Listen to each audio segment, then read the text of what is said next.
Oui, Monsieur le Président, chers collègues.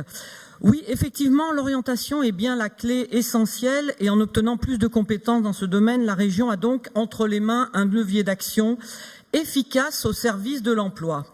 Efficace, oui, mais à condition, premièrement, d'être plus exigeant, de faire le tri et d'arrêter de financer les yeux fermés des centaines d'organismes de formation. Pour info, la France dispose de 55 000 organismes de formation. En Allemagne, c'est seulement 5 000 et avec plus de résultats. Cherchez l'erreur. Un levier d'action efficace, oui, mais à condition, deuxièmement, d'être innovant. On nous dit que les politiques d'éducation et d'emploi ont tout à gagner avec la décentralisation, ce dont on doute fortement. Donc, on aimerait savoir comment la région va adapter les qualifications proposées au tissu économique de notre territoire. Comment va-t-elle identifier les opportunités d'insertion selon les spécificités de notre région? Comment va-t-elle créer plus de liens entre les formations et les offres d'emploi disponibles dans notre région?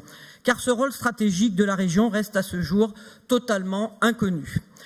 Un levier d'action essentiel, oui, à condition d'être efficace. Et pour cela, de rationaliser l'usine à gaz des organismes et réseaux de l'information et de l'orientation, qui plus est, et c'est le comble, reste en majorité totalement méconnu des demandeurs d'emploi, du grand public et des scolaires. Un levier d'action efficace, oui, à condition d'être logique. Est-ce logique d'annoncer vouloir mettre la priorité sur la formation professionnelle, se plaindre des baisses de dotation de l'État et refuser le plan d'investissement dans les compétences, le fameux PIC? En résumé, c'est la région qui a la compétence pour la formation professionnelle des demandeurs d'emploi et c'est Pôle emploi qui perçoit le budget. D'ailleurs, à ce jour, nous ne savons toujours pas quels sont les critères. Quelle est la nouvelle convention Pôle emploi qui va financer les formations justement prioritaires fixées par la région? Un levier d'action efficace, oui, à condition d'avoir une vraie évaluation permanente des politiques publiques de la région et de leurs résultats. Or, nous n'avons pas cette visibilité. Combien de formations finance-t-on? Combien qualifie-t-elle de personnes? Sur ces personnes qualifiées, combien aujourd'hui sont en emploi? Par exemple, Monsieur Wauquiez, vous vous flattez régulièrement dans les médias d'avoir eu cette idée géniale en partenariat avec le RSA. En dehors de communiquer sur votre exceptionnel sens de votre créativité, nous n'avons pas de bilan.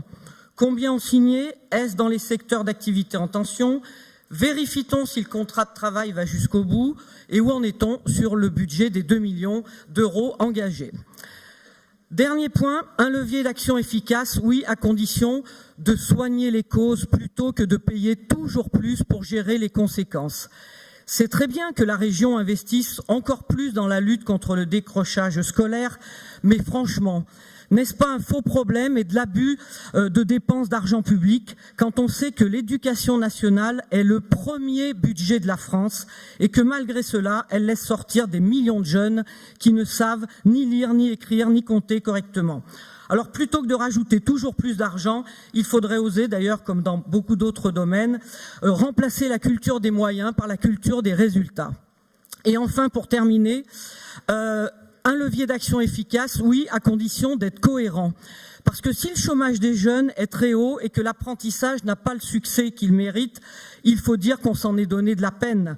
On a oublié que c'est l'entreprise et particulièrement les TPE, artisans et commerçants qui créent en majorité ces emplois. On a perdu la culture du corporatisme en France il y a plus d'une dizaine d'années, alors que dans d'autres pays comme l'Autriche, la Suisse, il a été conservé et c'est ce qui explique en partie leur faible taux de chômage.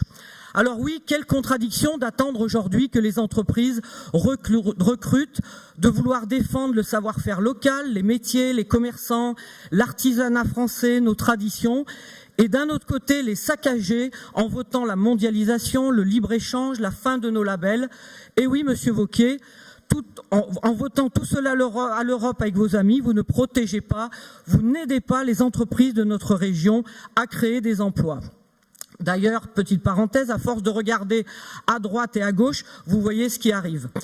En conclusion, l'orientation, un levier essentiel, oui, à condition de changer de politique pour traiter les causes et non pas seulement de faire toujours plus d'administratifs, de donner toujours plus de budget, car en continuant ainsi, permettez-nous de douter de faire de cette compétence un vrai levier d'action efficace. Nous voterons néanmoins pour ce rapport.